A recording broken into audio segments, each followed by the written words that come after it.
Hi everyone, welcome back to my channel, welcome back to yet another video. Thank you so much for coming. Please kindly subscribe, like the video, share the video as well. So this is a story about Xolani Khumalo. Remember you guys, Xolani Khumalo has been in and out of court on the charges, those charges that DRUG Kingpin Tonton, you guys, the time he was the Sizok'thola presenter. Remember, Xolani Khumalo is the former Sizok'thola presenter, and I think now after him there was a Xolani Mapanga, I think so, who replaced him. So yeah, I mean, there were charges against Xolani Khumalo after that particular incident. There was a DRUG guy who passed away after they went there shooting the show. Sizok'thola, what happened, Angazi, and then the man passed away after that. He was taken to hospital and then he passed away. So there was a case against Xolani Khumalo. So on this particular story on Daily Sun, they're talking about how Xolani Khumalo is now a free man.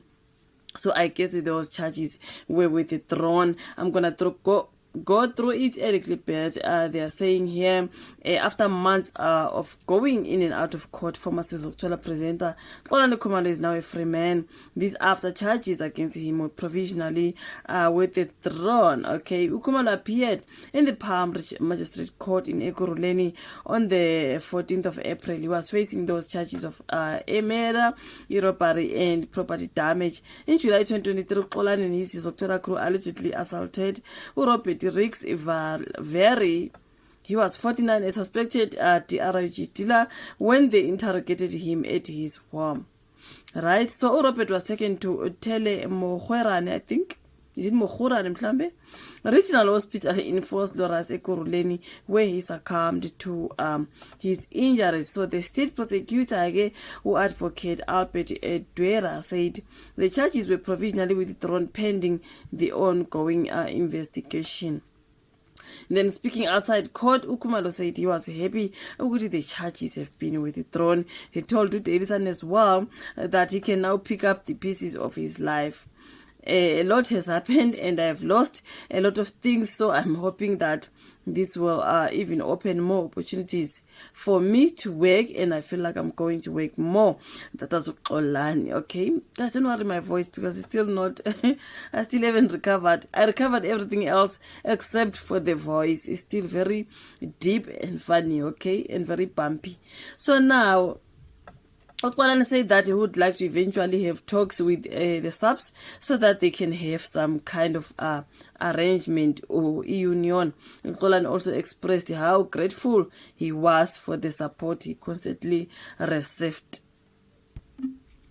So, okay, I'm happy for the support that I get from some political people, especially the MMC of the JMPD. I've been getting so much support, but we want to do this for the World Security Cluster to come on board and work with us, okay? So he said that there isn't much he can say about the loss of the family, okay? Now, I'm sending my condolences. It is unfortunate, an unfortunate thing that happened, but it wasn't done by me, and it was painful that the finger was pointed to me. I hope justice will prevail eventually. A family member of Uveri, who didn't want his name to be mentioned, said they are happy at the particular moment. As long as we know that the case is not over, it's giving us a clear perspective as to what is going to happen.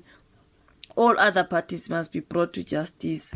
So remember, Xolani says it was not done by him, but Oxalai Uveri passed away, and then because he was the presenter, he was the one at fault, something like that. But yeah, man, it is what it is when it comes to Xolani Khumalo, the former Sizok'thola presenter. Another matter that I wanted to add is it is about the Senzo Meyiwa matter trial that is going to resume today. It is resuming today. So they were saying the high-profile Senzo Meyiwa matter trial resumes in the North Gauteng High Court on Monday the 14th, which is today, except you are watching the video tomorrow. So the trial resumes after a 2-month adjournment. 5 men, Umuzi Sibiya, Bongani Ntanzi, Mthokozisi Ncube, Mthokoziseni Mapisa, and Ofiso and Tuli face the charges of murder, attempted murder, aggravated robbery, possession of unlicensed firearm, and possession of ammunition. Icala ke leli kaSenzo Meyiwa bafethu, it is resuming today. Now the charges relate to the fatal shooting of Bafana and Orlando Pirates Captain Senzo Meyiwa on the 26th of October at the Foslor's home at his then girlfriend Xolani Khumalo. So the trial, which began in April 2022, has included testimony from more than 15 witnesses, such as forensic experts, neighbors, and people who were inside the house that fateful night. So proceedings were previously delayed after Advocate Charles Mnisi, representing accused one accused number one Umuzi Sibia, sought more time to prepare for a cross-examining the state's lead investigator, Brigadier Ubongani Kininda. So this was also followed by the death of Sibia's former lawyer, Advocate Xolani Khumalo, in December 2024. So Kininda, the state's final witness, is expected to conclude his cross-examination this week. So following this, the defense is expected to call its witnesses. So this was something a little bit there about the Senzo Meyiwa murder trial. So yeah, I mean, it resumes today on a Monday. So there's a particular story there. Remember, after the passing of Zulu, Umnisi was said to be the one representing now accused number one, Umuzi Sibia, and was given time to go through everything. You know what I mean, Buffet. So yeah, I mean, it is what it is. So resuming then today, that is another piece of story that I have about the Senzo Meyiwa murder trial, of which you've got all those guys accused today, 5 of them, Umuzi Sibia, Ubongani Ntanzi, Umthobisi, Umthokoziseni Mapisifiso, and yeah, man, it is what it is. So thank you so much for watching this particular video. Okay, now please kindly subscribe, like, share. Let's meet again in my next one. Bye.